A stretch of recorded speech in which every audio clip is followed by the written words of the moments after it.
हम लोग बात कर रहे थे फोटोसिंथेसिस। फोटोसिंथेसिस, ठीक है। इसमें हमको इतना मालूम चला कि प्लांट्स के जो ग्रीन पार्ट हैं वहाँ पे जो सेल मौजूद हैं जिनके अंदर क्लोरोप्लास्ट मौजूद है, क्लोरोप्लास्ट। अगर प्लांट की सेल में क्लोरोप्लास्ट मौजूद है तो ये सनलाइट की एनर्जी को, सोलर एनर्जी को केमिकल एनर्जी में चेंज कर सकते हैं, केमिकल एनर्जी में चेंज कर सकते हैं। और इसके लिए रॉ मटेरियल चाहिए कार्बन डाइऑक्साइड और वाटर। यहाँ पर जब ये प्रोसेस होती है तो ऑक्सीजन भी इवॉल्व होता है। ऐसा हमने बहुत सारा जो छोटे छोटे एक्सपेरिमेंट हुए थे, किसने कब क्या क्या किया था, हमने वो डिस्कस किया था। तो इतना हमको मालूम चला फोटोसिंथेसिस में कि क्लोरोप्लास्ट होना जरूरी है। यहीं पर ऐसा हो सकता है, केवल ग्रीन पार्ट ही ऑक्सीजन इवॉल्व करते हुए दिखाई दिए एक्सपेरिमेंट में। हमने ये भी देखा था कि ब्लू और रेड लाइट जब जहां पर गिरता है वहां पर ज्यादा ऑक्सीजन इवॉल्व होती है। तो ब्लू और रेड वेवलेंथ की जो लाइट है वो ज्यादा इस्तेमाल होती हैं फोटोसिंथेसिस में, ठीक है। यहां पर अगर हम बात करें क्लोरोप्लास्ट, तो एक प्लास्टिड है। प्लास्टिड को एक थोड़ा सा मैं फिर से आपको समझा देता हूं, हालांकि मैंने पिछली क्लास में आपको समझा दिया था। ये मान लीजिए प्लास्टिड है, double membrane bound cell organelle है। तो मैं बात कर रहा था कि हमारा जो प्लास्टिड है, क्लोरोप्लास्ट जो है, वो एक double membrane bound cell organelle है। ये डबल मेम्ब्रेन हो गया। इसके अंदर दो कंपोनेंट होते हैं, ग्रेना और स्ट्रोमा। ग्रेना और स्ट्रोमा। तो ये मैंने बनाए ग्रेना। ग्रेना के अंदर हर यूनिट को हम बोलते हैं थाइलेकॉइड। बहुत सारे ग्रेना है यहाँ पर, और इन अलग अलग ग्रेना को कनेक्ट करने वाली ये कुछ और भी थाइलेकॉइड हैं जिनको स्ट्रोमल थाइलेकॉइड हम कह सकते हैं, स्ट्रोमा थाइलेकॉइड, ये ग्रेना थाइलेकॉइड। तो बहुत सारे इस तरह के ये थाइलेकॉइड मैंने बनाए। Stacks of thylakoid is called grana, और ये भी आपस में इंटरकनेक्टेड है। यहाँ पे जो ये कुछ लिक्विड है, कुछ फ्लूइड है, ये पूरा जो एक मीडियम बना हुआ है इसके सराउंडिंग में, ये कहलाता है स्ट्रोमा। बस ये थोड़ा याद रखिएगा, ये बहुत इंपॉर्टेंट है, ग्रेना और स्ट्रोमा, ठीक है। बिल्कुल समझ में आएगा फोटोसिंथेसिस आपके। यहाँ पे जो ग्रेना है इसके अंदर ये भी एक्चुअली डबल मेम्ब्रेन बाउंड है। हर एक थाइलेकॉइड भी डबल मेम्ब्रेन बाउंड होती है, और यहाँ पर इसके अंदर वो केमिकल भरे हैं, हर थाइलेकॉइड के अंदर वो केमिकल भरे हैं जो सनलाइट की एनर्जी को एब्जॉर्ब कर सकते हैं। ये जो पिगमेंट भरे हैं, ये पिगमेंट, इनको हम बोलते हैं, सिंपल लैंग्वेज में तो पिगमेंट बोलते हैं, लेकिन इन पिगमेंट में कई अलग अलग टाइप के पिगमेंट होते हैं। खासतौर पे हम बात करेंगे क्लोरोफिल, और हम बात करेंगे कैरोटीनॉइड, ठीक है। तो इस तरह के पिगमेंट्स इन थाइलेकॉइड के अंदर भरे हैं। अब जब ये जो प्लास्टिड है वो सेल के अंदर है, सनलाइट जब गिरता है तो ये पिगमेंट ही लाइट को एब्जॉर्ब करेंगे, ठीक है। तो ये पूरी प्रोसेस जो होगी फोटोसिंथेसिस, इस पूरी प्रोसेस को समझने के लिए हमको देखना है कि कुछ प्रोसेस तो यहाँ पे होंगी सनलाइट की मौजूदगी में, जो होंगी ग्रेना वाले पार्ट में। ग्रेना वाले पार्ट में होती हैं सनलाइट से होने वाली रिएक्शन, हाँ, सनलाइट रिएक्शन बोलेंगे। मैं एक आपको जनरल समझा रहा हूं। और जब यहां पर इस लाइट से कुछ केमिकल बनाए जाएंगे, वो केमिकल यहां पर आएंगे, स्ट्रोमा में। ये लाइट रिएक्शन के द्वारा जो कुछ केमिकल कंपाउंड बनेंगे वो केमिकल कंपाउंड आएंगे स्ट्रोमा में। यहां पर होते हैं बहुत सारे एंजाइम्स। इस स्ट्रोमा में क्या मौजूद है? बहुत सारे एंजाइम्स। जो लाइट यहां पे जो कुछ प्रोडक्ट बना उन प्रोडक्ट का इस्तेमाल करके, एंजाइम्स का इस्तेमाल करके यहां पर बनाया जाएगा फूड, जिसे हम बोलते हैं ग्लूकोज। यहां पर ग्लूकोज बनाया जाएगा। तो पूरी प्रोसेस में क्या होना है? देखिए, कुछ भी नया बनाना है तो उसके लिए एनर्जी चाहिए। अब एनर्जी सेल के पास थी नहीं, तो उसने इस सनलाइट की एनर्जी को इस्तेमाल किया। सनलाइट की एनर्जी से इस ग्रेना में कुछ बनाया गया, और जब यहां कुछ बन गया तो फिर उस प्रोडक्ट से यहां पर फूड बनाया गया। बस इतना सा काम होना है पूरे फोटोसिंथेसिस में। आपको इतना याद रखना है, पूरे फोटोसिंथेसिस को हम दो स्टेप में बांटते हैं, कंप्लीट फोटोसिंथेसिस को। पहला होता है लाइट रिएक्शन। लाइट रिएक्शन, और जब लाइट रिएक्शन होगा तो आप बता सकते हैं कहां पे होंगी लाइट रिएक्शन? ये होती है ग्रेना में। ये बहुत बार पूछा जाता है लाइट रिएक्शन कहां होती है, तो लाइट रिएक्शन होती है ग्रेना में, थाइलेकॉइड के अंदर।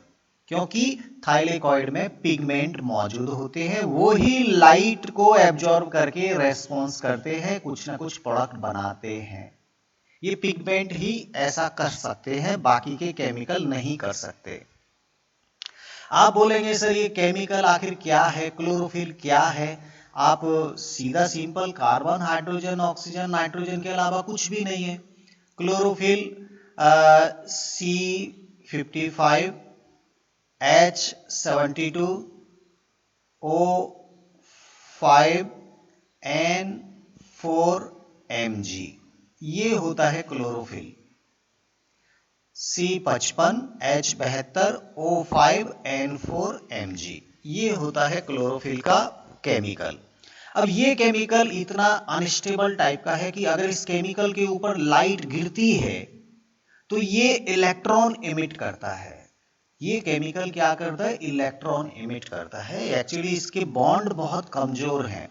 यहाँ पे बहुत याद रखने वाली चीज क्या है? क्लोरोफिल में मैग्नीशियम आयन होता है। मैग्नीशियम यहां पर मौजूद होता है, इसको थोड़ा याद रखिएगा, ठीक है? तो ये एक केमिकल है। इस तरह के केमिकल अगर हम दूसरे और बात करेंगे तो उनका फॉर्मूला कुछ और हो जाएगा। वो केमिकल इनके अंदर पड़े हैं, चूंकि वो एक स्पेसिफिक लाइट को रिफ्लेक्ट करते हैं, इसलिए वो स्पेसिफिक कलर के दिखाई देते हैं। ये केमिकल जो थाइलेकॉइड के अंदर भरे पड़े हैं, ये वाला आपका ग्रीन लाइट को रिफ्लेक्ट करेगा, इसलिए ग्रीन कलर का दिखता है। क्लोरोफिल कैसा होता है? ग्रीन कलर का होता है। तो ये इस तरह के केमिकल इन थाइलेकॉइड के अंदर हैं, जिनके ऊपर सनलाइट गिरते ही इनके बॉन्ड एनर्जी रिलीज करते हैं, कुछ मॉडिफिकेशन होता है।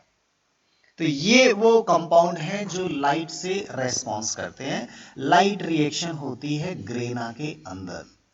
जब ये अपना प्रोसेस करते हैं, ये इलेक्ट्रॉन मूव करते हैं, तो यहां पर कुछ प्रोडक्ट बनाए जाएंगे, कुछ प्रोडक्ट बनेंगे, और वो प्रोडक्ट स्ट्रोमा में आएंगे, और यहां पर एंजाइमेटिक रिएक्शन करने के बाद, उन प्रोडक्ट का इस्तेमाल करने के बाद हमको ग्लूकोज बनाना पड़ेगा।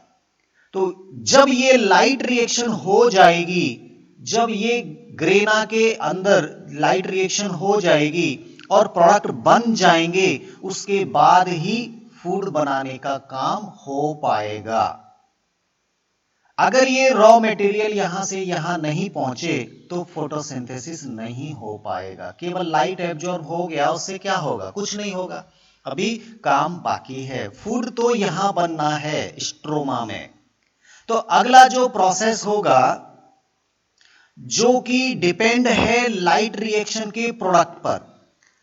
लाइट रिएक्शन के प्रोडक्ट अगर बने तो ये वाली प्रोसेस होगी, अदरवाइज नहीं होगी। तो एक ट्रेडिशनली हमने बोला कि अगर आप इसको लाइट रिएक्शन बोल रहे हैं तो हम इनको डार्क रिएक्शन बोल देते हैं, क्योंकि ये रिएक्शन केवल तब होंगी जब लाइट रिएक्शन के प्रोडक्ट आपको तैयार हो जाएंगे। सनलाइट में ही ये क्लोरोफिल अपना रिएक्शन करेंगे और वो प्रोडक्ट बनाएंगे जो फूड बनाने के लिए जरूरत है। बात समझ में आ रही है? डार्क रिएक्शन का मतलब ये बिल्कुल भी नहीं है कि ये वाली केमिकल प्रोसेस अंधेरे में होंगी, रात में होंगी या दिन में नहीं हो सकती, ऐसा बिल्कुल भी नहीं है। Dark reaction are depend on the product of light reaction. Light reaction जैसे ही सनलाइट गिरती है यहां से प्रोडक्ट बनना शुरू हो जाएंगे ग्रेना से, और जैसे ही वो प्रोडक्ट बनना शुरू हो जाएंगे यहां पर डार्क रिएक्शन शुरू हो जाएंगी। डार्क रिएक्शन मतलब वो एंजाइमेटिक प्रोसेस शुरू हो जाएंगी जिनसे ग्लूकोज बनाया जाएगा। तो डार्क रिएक्शन दिन में भी होती हैं, डार्क रिएक्शन लेट नाइट को भी हो सकती है, बशर्ते कि लाइट रिएक्शन के कंपाउंड मौजूद होंगे, उसके प्रोडक्ट यहां मौजूद होंगे। तो डार्क रिएक्शन डिपेंड जरूर है लाइट रिएक्शन पर ऐसा नहीं है कि डार्क रिएक्शन अंधेरे में होंगी या रात में होंगी, ऐसा बिल्कुल नहीं है। ये साथ साथ चलती रहती हैं। यहां से प्रोडक्ट जैसे जैसे बन के स्ट्रोमा में आते जाएंगे, स्ट्रोमा में एंजाइम काम करते जाएंगे और ग्लूकोज बनता चला जाएगा। It means the both part of the plastid are involved in photosynthesis. Grana are responsible for light reaction, while stroma is responsible for dark reaction. Stroma में क्या होगा? डार्क रिएक्शन होंगी, यहां एंजाइम्स मौजूद हैं, यहां केमिकल वाली बहुत सारी प्रोसेस होंगी, लेकिन ये प्रोसेस केवल और केवल तब हो सकती है जब लाइट रिएक्शन के प्रोडक्ट आएंगे। मैं बार बार रिपीट ये सब कर रहा हूं, ठीक है? चलिए, वेरी गुड। अब हम बात करेंगे कि ग्रेना में क्या हो रहा है। मैंने अभी आपको बताया ग्रेना में हो रहा है लाइट रिएक्शन। ग्रेना में क्या हो रहा है? लाइट रिएक्शन हो रहा है। अभी इसको समझना है लाइट रिएक्शन कैसे होती है, क्या होता है आखिर उस थाइलेकॉइड के केमिकल के अंदर। यहां पे क्या भरे पड़े हैं थाइलेकॉइड में? पिगमेंट भरे पड़े हैं, जिसमें क्लोरोफिल है, जेंथोफिल है, फाइकोबिलिन्स है, एवरीवेयर जो कुछ भी यहां पिगमेंट है वो यहां मौजूद है, ये पिगमेंट्स है। अब मैं बात करता हूं कि सीधा सनलाइट इनके ऊपर आ रहा है, सनलाइट के बिना ये कुछ नहीं कर पाएंगे, तो लाइट रिएक्शन होगा, यहां पे कुछ होगा, कुछ वर्किंग होगा। क्या क्या होगा वो मैं आपको डिस्कस करूंगा। यहां पे कुछ प्रोडक्ट बनाए जाएंगे और वो प्रोडक्ट डिफ्यूज होके स्ट्रोमा में आएंगे। प्रोडक्ट कहां पे आएंगे? ग्रेना से स्ट्रोमा में। ये ग्रेना हो गया, ये थाइलेकॉइड हो गया। तो सबसे पहले हम इसको समझने के लिए, अपने इस पूरे टॉपिक को आसान बनाने के लिए ये जान लेते हैं कि लाइट रिएक्शन में आखिर बनता क्या है। लाइट रिएक्शन में आखिर बनता क्या है, पहले ये जान लें, फिर लाइट रिएक्शन को समझने में आसानी हो जाएगी, ठीक है? लाइट रिएक्शन में बनाया जाएगा एटीपी। लाइट रिएक्शन में क्या बनाया जाएगा? एटीपी। हम कहां पे बात कर रहे? हम प्लास्टिड में बात कर रहे, क्लोरोप्लास्ट में हम बात कर रहे, क्लोरोप्लास्ट में।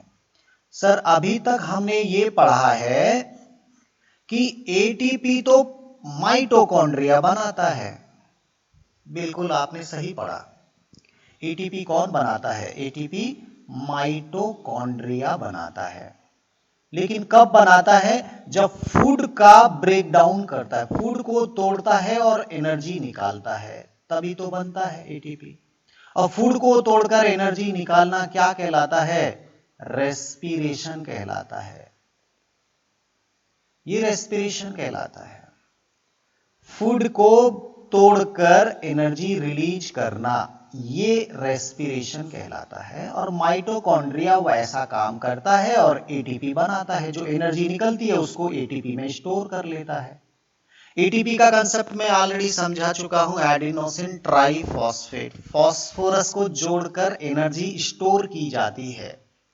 जितने बॉन्ड बनाएंगे बॉन्ड में एनर्जी स्टोर हो जाएगी और जरूरत पड़ेगी तो बॉन्ड को तोड़ेंगे तो एनर्जी रिलीज हो जाएगी।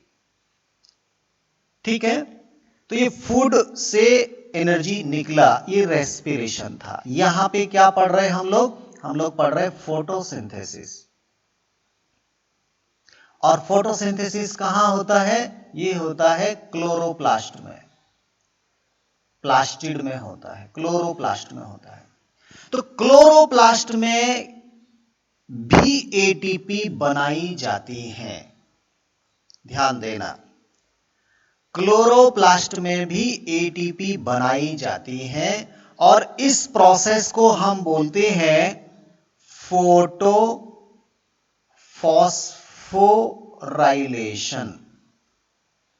फोटोफॉस्फोराइलेशन ऐसा क्यों बोला?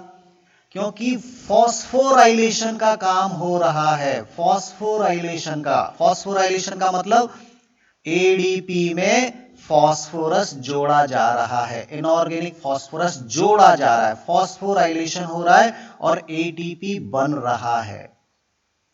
ये क्या हो गया? एडिनिन था, इसके साथ 2 फास्फोरस पहले जुड़े हुए थे, अब एक फास्फोरस और आ गया, अब क्या बन गया? एडिनिन के साथ 3 फास्फोरस जुड़ गए, ये हो गया फास्फोराइलेशन। यही तो एटीपी है भाई। ये एडीपी था, डाइफॉस्फेट था, डाइफॉस्फेट में एक फास्फोरस और जोड़ दिया, अब ये ट्राइफॉस्फेट हो गया। तो ये जो बॉन्ड बनाया, इस बॉन्ड में एनर्जी को स्टोर किया गया है। कौन सी एनर्जी? यहां पर जब ये प्लास्टिड में एटीपी बन रहा है तो ये जो एनर्जी स्टोर हुई है, ये जो बॉन्ड बनाया है, ये एनर्जी कहां से आई? ये सोलर एनर्जी ही तो आएगी यहां पे, और कहां से आएगी? Solar energy. यहां पर जो बनाया गया वो फूड की एनर्जी से एटीपी बना था, यहां पे सोलर एनर्जी से एटीपी बन रहा है और ये सोलर एनर्जी से एटीपी बना, इसलिए नाम रखा फोटोफॉस्फोराइलेशन। फोटो का मतलब लाइट। जब लाइट की प्रेजेंस में एटीपी बनाई जाती है तो उसको फोटोफॉस्फोराइलेशन बोलते हैं और ये होता है क्लोरोप्लास्ट के अंदर। और यहां पर जब फूड को ब्रेक डाउन करके एनर्जी निकाला जाता है इन प्रेजेंस ऑफ ऑक्सीजन, आपने पढ़ा है फूड का रेस्पिरेशन जब होता है तो ऑक्सीजन की प्रेजेंस में होता है तब एटीपी बनती है। इसको बोलते हैं ऑक्सीडेटिव फॉस्फोराइलेशन। इसको क्या बोलते हैं? Oxidative phosphorylation. यहां पर भी फॉस्फोराइलेशन हो रहा है, यहां पर भी एटीपी बन रहा है, बट ये हो रहा है ऑक्सीडेशन प्रोसेस के दौरान। ऑक्सीडेशन होता है रेस्पिरेशन में, जब फूड ब्रेक डाउन होता है। यहां केमिकल एनर्जी को यूज किया जा रहा है जो फूड के अंदर मौजूद थी, और यहां पर सोलर एनर्जी को यूज किया जा रहा है जो सनलाइट से मिल रहा है। अब ये क्लियर हो गया कि माइटोकॉन्ड्रिया भी एटीपी बनाता है और प्लास्टिड भी ड्यूरिंग द फोटोसिंथेसिस एटीपी बनाता है। तो सबसे पहले हम बात कर रहे हैं लाइट रिएक्शन में जो पहला प्रोडक्ट था उसे हम कहते हैं एटीपी। एटीपी बनाया जाएगा, मैं कहूंगा यहां पर फोटोफॉस्फोराइलेशन होगा, फोटोफॉस्फोराइलेशन होगा। कहां हो रही है लाइट रिएक्शन? ग्रेना के अंदर हो रही है, ग्रेना ऑफ प्लास्टिड में हो रही है लाइट रिएक्शन। बिल्कुल याद रखिए, स्ट्रोमा मत कर दीजिएगा, ग्रेना में ही होगी लाइट रिएक्शन, क्योंकि वहीं पर क्लोरोफिल है, वही ऐसा कर सकता है। हम बात करेंगे, एक पूरा टॉपिक है कि आखिर एटीपी कैसे बनती है इसके ऊपर। ठीक है, तो फिलहाल हमने पहला प्रोडक्ट देखा एटीपी। दूसरा हम बात करेंगे, यहां पर देखिए फोटोसिंथेसिस में होना है कार्बन डाइऑक्साइड का रिडक्शन। एक्चुअली हाइड्रोजन जोड़ना है तब ये ग्लूकोज बन जाएगा C6H12O6। कुल मिला के कार्बन और ऑक्सीजन तो यहां पहले से मौजूद है, कार्बन और ऑक्सीजन, हाइड्रोजन और जोड़ दो ग्लूकोज बन जाएगा, यही तो होना है। भाई ग्लूकोज में होता क्या है, आप सीधा समझिए फोटोसिंथेसिस में क्या होता है। Actually reduction of carbon dioxide होता है, reduction of CO2 is photosynthesis, यही फोटोसिंथेसिस है। CO2 के साथ हाइड्रोजन जोड़ दो, आपका कार्बोहाइड्रेट बन जाएगा, यही तो फोटोसिंथेसिस है। लेकिन ये प्रोसेस इतनी आसान नहीं है, ये हाइड्रोजन को सीधा कार्बन डाइऑक्साइड से जोड़ा नहीं जा सकता। डायरेक्ट आप सोच रहे हैं कि एक मॉलिक्यूलर हाइड्रोजन गैस ले लेंगे और CO2 में मिक्स कर देंगे तो फूड बना लेंगे लेबोरेटरी में, ऐसा पॉसिबल ही नहीं है। ये तो एंजाइमेटिक प्रोसेस है और डायरेक्ट हाइड्रोजन इन्वॉल्व नहीं होगी। हाइड्रोजन केवल एक रिड्यूस्ड कंपाउंड ही हाइड्रोजन दे सकता है किसी को, और वो कंपाउंड यहां पर सेल में प्लास्टिड में होता है NADH2। ये NADH2 वो प्रोडक्ट है लाइट रिएक्शन का जो हाइड्रोजन को डोनेट करेगा, कार्बन डाइऑक्साइड को ये हाइड्रोजन दे सकता है और खुद NAD आयन बन जाएगा और ये हाइड्रोजन किसी को डोनेट कर दी जाएगी। So it is the hydrogen donor compound. It is also prepared in the light reaction. बहुत इंपॉर्टेंट कंपाउंड है जो समझ में आना चाहिए। NADH2 में वो पावर है कि ये अपनी हाइड्रोजन किसी के साथ जोड़ सकता है, किसी को दे सकता है, जबरदस्ती कर सकता है, और एंजाइम्स यहां पर पूरा हेल्प कर रहे हैं। So NADH2 will be prepared because it is required to reduction for the CO2। ये हाइड्रोजन जरूरत पड़ेगी आगे चलकर, वही तो यहां पर हाइड्रोजन देगा और तब कार्बोहाइड्रेट बनाए जाएंगे। तो इसका बनना तो एकदम कंपलसरी है, बिना इसके फोटोसिंथेसिस हो ही नहीं सकता। तो ये भी बनाया जाएगा लाइट रिएक्शन में NADH2, और जब ये हाइड्रोजन दे देगा तो खुद NAD आयन बनेगा। मतलब जब इसको यहां पर बनाया जाएगा तो NAD आयन कहीं ना कहीं से हाइड्रोजन लेगा, तब ये NADH2 बनाएगा। ये लाइट रिएक्शन में होगा ऐसा काम, NAD आयन को हाइड्रोजन दिया जाएगा लाइट रिएक्शन में। अब सवाल यह है कि जब ये NADH2 बनाया जा रहा है लाइट रिएक्शन में, तो इस NAD आयन को हाइड्रोजन किसने दिया? भाई इस NAD आयन को हाइड्रोजन किसने दिया? तो आंसर आएगा, जब लाइट रिएक्शन होती है तो पानी को तोड़ा जाता है, वाटर को तोड़ा जाता है, और वाटर जब टूटेगा तो ये H और OH बनेगा, और फाइनली क्या होगा? मैं इसको अगर थोड़ा बैलेंस में करूं तो मान लीजिए आपका 2 H2O है, 2 मॉलिक्यूल ऑफ H2O है। अब ये टूटेगा तो क्या बनाएगा? 4 H आयन बनाएगा और 2 ऑक्सीजन बनाएगा, तो वो बन जाएगा O2। ठीक है, अगर 2 मॉलिक्यूल पानी के टूटेंगे तो 4 H आयन बनेंगे और एक बनेगा ऑक्सीजन मॉलिक्यूल। तो ये ऑक्सीजन तो रिलीज हो जाएगी और ये H आयन इस्तेमाल किए जाएंगे NAD आयन के साथ जोड़ने के लिए, और ये बनेगा NADH2। इसका मतलब अगर लाइट रिएक्शन में NADH2 बनाना है तो लाइट रिएक्शन में आपको पानी तोड़ना पड़ेगा, आपको वाटर स्प्लिट करना पड़ेगा। ये काम बहुत इंपॉर्टेंट है, यहां पर वाटर का स्प्लिटिंग होता है, वाटर स्प्लिट होता है, और जब भी वाटर स्प्लिट होता है तो H आयन प्रोड्यूस होते हैं और वो H आयन NAD आयन को NADH2 में कन्वर्ट करते हैं। और एक और चीज मिल गई हमको, जब पानी हमने तोड़ा तो हमको एक ऑक्सीजन मिला। इसका मतलब लाइट रिएक्शन में ही ऑक्सीजन इवॉल्व होती है, डार्क रिएक्शन में कोई रोल नहीं है ऑक्सीजन का। यहीं पर वो ऑक्सीजन बनेगी जो सेल हमको एटमॉस्फेयर में रिलीज कर देगी और हम सांस लेने के लिए काम लेते हैं। So during the photosynthesis oxygen is evolved, oxygen बनाई जाती है। और ऑक्सीजन जो निकलती है वो वाटर मॉलिक्यूल के टूटने से निकलती है। अब ओवरऑल आप देखिए लाइट रिएक्शन में आपको क्या क्या मिला। नंबर 1 हम बात करेंगे, लाइट रिएक्शन में हमको मिला एटीपी, ठीक है, फोटो फॉस्फोराइलेशन हुआ। लाइट रिएक्शन में हमको मिलने वाला है NaDH2, ये हाइड्रोजन डोनर हमको चाहिए।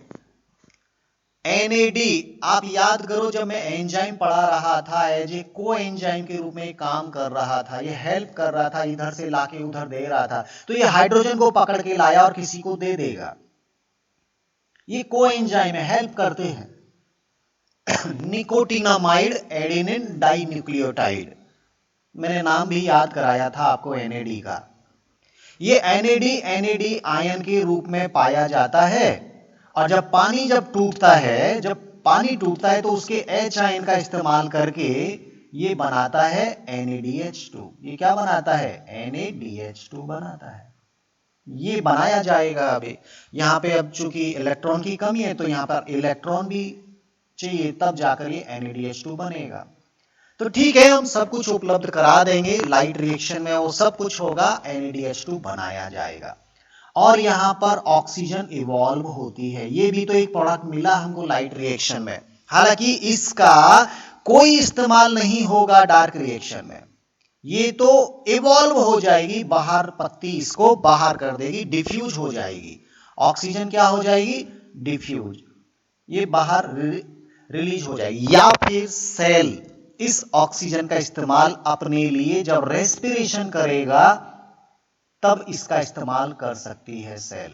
लेकिन रेस्पिरेशन तो बहुत स्लो होता है प्लांट में, तो बहुत ऑक्सीजन अगर निकलेगी तो फाइनली वो तो एटमॉस्फेयर में रिलीज हो ही जाएगी। ओवरऑल ये भी समझ में आ गया कि जब लाइट रिएक्शन हो रही थी तो यहां पर हुआ था स्प्लाइटिंग ऑफ वाटर। स्प्लाइटिंग ऑफ वाटर हुआ तभी तो NADH2 बना और तभी तो ऑक्सीजन इवॉल्व हुई। और इक्वेशन मैंने आपको बताई कि अगर दो मॉलिक्यूल वाटर के टूटते हैं तो 4 H आयन मिलेंगे और एक ऑक्सीजन मॉलिक्यूल मिलेगा। अब आप कितने भी पानी के मॉलिक्यूल तोड़ लो उतना ही आपका ऑक्सीजन निकलता जाएगा, H आयन प्रोड्यूस होते जाएंगे जो तुरंत NAD आयन के साथ जुड़ेंगे और NADH2 बनाते रहेंगे। सब काम एंजाइम के द्वारा हो रहा है। ठीक है, स्प्लाइटिंग ऑफ वाटर याद होना चाहिए। स्प्लाइटिंग ऑफ वाटर कब होता है? ड्यूरिंग द लाइट रिएक्शन होता है। लाइट रिएक्शन कब होती है? केवल दिन के समय हो सकती है, केवल दिन के समय, जब सनलाइट गिरेगी तब ये काम होगा। तो ये आपका लाइट रिएक्शन है। डार्क रिएक्शन जब होगा तो वहां ATP का इस्तेमाल होगा, वहां NADH2 का इस्तेमाल होगा, ऑक्सीजन का कोई इस्तेमाल नहीं होगा। ये तो निकल गई, ये तो डिफ्यूज हो गई। बस इन दो को इस्तेमाल करके कार्बन डाइऑक्साइड के साथ इनको इस्तेमाल किया जाएगा, NADH2 हाइड्रोजन दे देगा और आपका बनेगा C6H12O6। लेकिन ये काम भी इतना आसान नहीं है जितना आप सोच रहे हैं, वो मैं समझाऊंगा आपको डार्क रिएक्शन कैसे होता है। ओवरऑल पूरा पिक्चर समझ में आना चाहिए कि प्लांट करता क्या है। ठीक है, ये काम केवल और केवल ग्रीन सेल में हो रहा है जहां क्लोरोप्लास्ट मौजूद है, जहां वो पिगमेंट मौजूद हैं जो लाइट एनर्जी को एब्जॉर्ब करके इलेक्ट्रॉन इमिट कर सकते हैं। अनस्टेबल टाइप के वो कंपाउंड हैं, जैसे ही लाइट गिरती है उनका स्ट्रक्चर बदलता है और इलेक्ट्रॉन इमिट हो जाते हैं उनसे। हम बात करेंगे वही लाइट रिएक्शन की। चलिए तो देखते हैं लाइट रिएक्शन कैसे होती है। ठीक है, तो अब हमने देखा लाइट रिएक्शन। लाइट रिएक्शन मैंने पहले प्रोडक्ट बता दिए क्या क्या बनना है इसमें, ताकि आपका दिमाग आराम से सोच सके कि हुआ क्या। देखिए यहां पर लाइट रिएक्शन जब होता है तो ये मान लीजिए क्लोरोफिल का मॉलिक्यूल है। कोई भी लाइट रिएक्शन में जो एक सेंटर होता है जो केमिकल प्रोसेस करता है, लाइट रिएक्शन करता है, वो हमेशा क्लोरोफिल ए का मॉलिक्यूल ही होता है। हमेशा। ये मान लीजिए आपका थाइलेकॉइड है, थाइलेकॉइड में बहुत सारे क्लोरोफिल ए पड़े हुए हैं, ठीक है, ये क्लोरोफिल ए पड़े हुए हैं। अब यहां पर इसके आसपास और दूसरे पिगमेंट भी हैं। मान लीजिए वो दूसरे पिगमेंट क्लोरोफिल ए के हो सकते हैं, क्लोरोफिल बी के हो सकते हैं, जेंथोफिल हो सकता है, कैरोटीनॉइड हो सकता है। लेकिन हर एक ग्रुप में यहां पे क्या है, ग्रुप ऑफ पिगमेंट है, ये अलग अलग ग्रुप ऑफ पिगमेंट यहां पड़े हुए हैं। हर एक ग्रुप में कहीं ना कहीं सेंटर में एक क्लोरोफिल ए जरूर होगा। हालांकि इस ग्रुप में क्लोरोफिल ए और भी हो सकते हैं, लेकिन ये इस तरह का ग्रुप बनाते हैं। अब ये अलग अलग केमिकल होने से एक फायदा हमको मिला, हर केमिकल एक स्पेसिफिक वेवलेंथ की लाइट को एब्जॉर्ब कर सकता है। हर एक जो पिगमेंट है, वो पिगमेंट क्या करता है, पिगमेंट करता है लाइट एब्जॉर्प्शन का काम, लाइट को एब्जॉर्ब करता है। और हर एक पिगमेंट की एब्जॉर्प्शन जो वेवलेंथ है वो अलग अलग है। जैसे क्लोरोफिल ए की बात करते हैं हम लोग, हाँ, हम लोग बात करते हैं क्लोरोफिल ए, क्लोरोफिल ए। तो ये जो क्लोरोफिल ए है वो 700 नैनोमीटर की वेवलेंथ को एब्जॉर्ब करता है। क्लोरोफिल ए बाद में हमको एक और मिला, क्लोरोफिल ए ही था, एक क्लोरोफिल और मिला और वो भी क्लोरोफिल ए था, लेकिन वो 680 नैनोमीटर की लाइट को एब्जॉर्ब कर रहा था। मतलब ओवरऑल हम कहें तो क्लोरोफिल ए दो तरह के होंगे। क्लोरोफिल ए के मॉलिक्यूल दो तरह के होते हैं, एक ऐसे जो 700 नैनोमीटर की लाइट को एब्जॉर्ब करता है, एक क्लोरोफिल ए ऐसा होता है जो 680 नैनोमीटर की लाइट को एब्जॉर्ब करता है, ठीक है। और मान लीजिए हम बात करते हैं क्लोरोफिल बी की, तो वो कोई और अलग वेवलेंथ की लाइट को एब्जॉर्ब कर रहा है। मान लीजिए हम कैरोटीनॉइड की बात कर रहे हैं, वो कुछ और वेवलेंथ की लाइट को एब्जॉर्ब कर रहा है। कुल मिला के हमारे पास विबग्योर ये लाइट आती है हमारी पत्ती के ऊपर। अब इसमें जो स्पेक्ट्रम आ रहा है उसमें से कौन कौन सी इस वेवलेंथ को कोई एक कर लेगा एब्जॉर्ब, इसको कोई और कर लेगा, लेकिन सबसे ज्यादा जो एब्जॉर्ब होती है वो ब्लू कलर की और रेड कलर की एब्जॉर्ब होती है। और ग्रीन कलर तो बिल्कुल भी एब्जॉर्ब नहीं होता, ध्यान देना, ग्रीन कलर को तो ये जो सेल हैं वो रिफ्लेक्ट कर देती हैं, इसलिए वो रिफ्लेक्ट होके हमारी आंखों पे आता है और पत्ती हमको हरे रंग की दिखाई देती है। ग्रीन कलर में फोटोसिंथेसिस एकदम 0% होगा, क्योंकि इस वेवलेंथ को ये कोई भी पिगमेंट एब्जॉर्ब ही नहीं करता है, ठीक है। तो अब सबके ऊपर लाइट आ रही है, किसी ने 680 एब्जॉर्ब कर लिया, किसी ने 700 एब्जॉर्ब कर लिया, किसी ने कुछ कर लिया। ये अलग अलग टाइप के पिगमेंट होने से एक फायदा है कि हर तरह की वेवलेंथ को लगभग एब्जॉर्ब कर लिया जाता है। ये एफिशिएंसी को बढ़ाने के लिए जरूरत है। अगर केवल एक ही टाइप के मॉलिक्यूल होते तो केवल एक स्पेसिफिक वेवलेंथ ही एब्जॉर्ब हो पाती, बाकी की लाइट कोई काम नहीं आती, ये एनर्जी और कोई काम नहीं आती। लेकिन यहां पर तो ग्रुप ऑफ पिगमेंट है और इस ग्रुप में कई सारे अलग अलग वेवलेंथ वाले मॉलिक्यूल मौजूद हैं, सब अपने अपने वेवलेंथ की लाइट को एब्जॉर्ब कर रहे हैं। और लाइट को जब एब्जॉर्ब किया तो एनर्जी उनके पास आ गई, वो एनर्जी फाइनली क्लोरोफिल ए को डिलीवर कर दी जाती है। ये क्लोरोफिल ए है, ये क्लोरोफिल ए को पूरी एनर्जी डिलीवर हो गई। कहां पे है ये थाइलेकॉइड है। हर थाइलेकॉइड में ऐसे बहुत सारे ग्रुप हैं और इस पूरे एक ग्रुप को हम बोलते हैं रिएक्शन सेंटर। इसको क्या बोलते हैं, रिएक्शन सेंटर।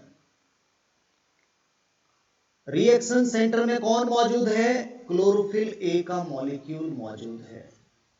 और ये बाकी के पिगमेंट क्या कर रहे हैं, अलग अलग वेवलेंथ को एब्जॉर्ब करके क्लोरोफिल ए को दे रहे हैं, एक एंटीना, एक सिग्नल रिसीव करने का काम कर रहे हैं, इसलिए इनको बाकी को हम बोलते हैं एंटीनी।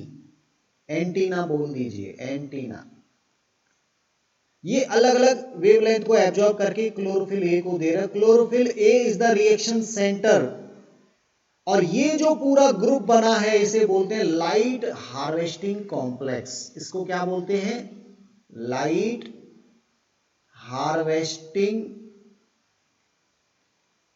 कॉम्प्लेक्स। ये एक ऐसा कॉम्प्लेक्स है, ऐसा ग्रुप ऑफ पिगमेंट है जो लाइट को हार्वेस्ट कर रहा है, लाइट को एब्जॉर्ब कर रहा है, सोलर एनर्जी को इस्तेमाल कर रहा है। इस तरह के ये बहुत सारे लाइट हार्वेस्टिंग कॉम्प्लेक्स देखने को मिले। लाइट हार्वेस्टिंग कॉम्प्लेक्स, इनको बोलते हैं LHC। LHC, light harvesting complex. ये लाइट हार्वेस्टिंग कॉम्प्लेक्स। अब जब हमने ये सब अलग अलग लाइट हार्वेस्टिंग कॉम्प्लेक्स को देखा तो सबके अंदर रिएक्शन सेंटर को चेक किया। होने को तो वो क्लोरोफिल ए ही है सबके अंदर। सबके अंदर जो एक रिएक्शन सेंटर है जिसको सब बाकी के पिगमेंट एनर्जी दे रहे हैं, एक यही कोई रिएक्शन करेगा एनर्जी लेने के बाद। तो ये जो बाकी के हैं, अब जब हमने इन सबको देखा तो कोई LHC ऐसा था जिसका क्लोरोफिल ए 700 nm को एब्जॉर्ब कर रहा था। खुद किस वेवलेंथ को एब्जॉर्ब कर रहा था? 700 nm को। तो ये LHC 700 कहलाएगा। इसको नाम दे दिया, इसको हमने बोला LHC first. LHC first. First क्यों बोला? क्योंकि ये हमको सबसे पहले यही वाला दिखाई दिया, हम इसी को सबसे पहले जाने। बाद में हमको पता चला कि अरे रिएक्शन सेंटर में तो एक क्लोरोफिल ए ऐसा भी है जो 680 को एब्जॉर्ब कर रहा है। एक ऐसा भी लाइट हार्वेस्टिंग कॉम्प्लेक्स है जिसमें जो रिएक्शन सेंटर है वो 680 वाला है, वो भी क्लोरोफिल ए है, लेकिन वो कुछ अलग ढंग से काम कर रहा है। इसलिए उस लाइट हार्वेस्टिंग कॉम्प्लेक्स को नाम दिया LHC 680, या फिर उसको नाम दिया LHC सेकंड। LHC सेकंड मतलब ये दोनों एक साथ मौजूद हैं। LHC 1 भी मौजूद है, LHC 2 भी मौजूद है, लेकिन हम सबसे पहले जिसको जाने वो था LHC फर्स्ट 700 वाला। पहले हम केवल यही जानते थे कि सभी के सभी रिएक्शन सेंटर एक ही जैसे हैं, पहले हम यही जानते थे। बाद में जब और रिसर्च हुआ तो पता चला कि अरे इसी के जैसा तो एक और है, वो 680 वाला है, वो अलग ढंग से काम कर रहा है। तो ये वाला जो अलग ढंग से काम कर रहा है इसको हमने बाद में नाम दिया LHC सेकंड। हालांकि ये दोनों एक साथ यहां मौजूद होते हैं और मिलकर काम करते हैं। LHC 1 भी काम करता है और LHC 2 भी काम करता है, एक साथ एक ही सेल में एक ही थाइलेकॉइड में पाए जा सकते हैं। तो दो तरह के रिएक्शन सेंटर पाए जाते हैं जो लाइट रिएक्शन करते हैं। Two type of reaction centre, two type of reaction centre. एक को बोलते हैं PS फर्स्ट, फोटो सिस्टम 1। इसमें रिएक्शन सेंटर में कौन है? 700 nm वाला, इसको बोलते हैं P700, फोटो सिस्टम 700। और बाद में एक और हमको पता चला कि अरे एक और मौजूद है जो 680 पे काम कर रहा है, उसको हमने नाम दिया P680। तो ये है फोटो सिस्टम सेकंड। और ये दोनों ही सिस्टम एक साथ एक ही जगह पर अलग अलग काम कर रहे हैं। ये अपना प्रोडक्ट बना रहा है, ये अपना प्रोडक्ट बना रहा है। इसको फर्स्ट क्यों बोला? क्योंकि इसके बारे में हमको पहले जानकारी मिली। इसको सेकंड इसलिए बोला क्योंकि इसकी जानकारी हमको बाद में पता चली। तो ये रिएक्शन सेंटर है। मैंने रिएक्शन सेंटर में बात किया कि सेंटर में तो 100% क्लोरोफिल ए ही होगा, चाहे वो कोई भी फोटोसिंथेटिक लिविंग ऑर्गेनिज्म है, चाहे वो ब्लू ग्रीन एल्गी है, चाहे वो एंजियोस्पर्म प्लांट है या कोई भी है। 100% रिएक्शन सेंटर काम तो यही करेगा क्लोरोफिल ए, और बाकी के पिगमेंट अलग अलग वेवलेंथ की एनर्जी को एब्जॉर्ब करके इस क्लोरोफिल ए को उपलब्ध कराएंगे। So these are the antenna, ये एंटीनी है, एंटीना मतलब जो सिग्नल रिसीव करके इसको दे रहे हैं, ये क्लोरोफिल ए को दे रहे हैं। और ये पूरा ग्रुप कहलाएगा लाइट हार्वेस्टिंग कॉम्प्लेक्स। दो तरह का हो गया, LHC1, LHC2। मुझे लग रहा है एक बेसिक इंट्रोडक्शन समझ में आया होगा। लाइट रिएक्शन अगर होना है तो ग्रेना में होना है, ग्रेना में अगर होना है तो क्लोरोफिल ए और बाकी के जो पिगमेंट हैं वो मिलकर करेंगे। और ऐसे बहुत सारे ग्रुप ऑफ पिगमेंट थाइलेकॉइड के अंदर मौजूद होते हैं जिनको लाइट हार्वेस्टिंग कॉम्प्लेक्स बोलते हैं। ये लाइट हार्वेस्टिंग कॉम्प्लेक्स दो तरह के हैं, फोटोसिस्टम फर्स्ट और फोटोसिस्टम सेकंड। ये दोनों काम करेंगे। ये मैं आपको बता चुका हूं कि जब ये काम करेंगे तो एटीपी मिलेगा, NADH2 मिलेगा और ऑक्सीजन इवॉल्व होगी। ये काम होना है PS फर्स्ट के द्वारा, PS सेकंड के द्वारा ग्रेना में during the light reaction. I think आज इतना सफिशिएंट है। कल हम बात करेंगे आखिर ये फोटो सिस्टम 1 कैसे काम करता है, 2 कैसे काम करता है और कैसे ये प्रोडक्ट बन जाते हैं जो आगे चलकर डार्क रिएक्शन करेंगे। बहुत ही कॉम्प्लिकेटेड ये टॉपिक है जिसको आप क्लेरिफाई करते चलिए, कोई कंफ्यूजन नहीं होना चाहिए। ठीक है, तो आज के लिए बस इतना।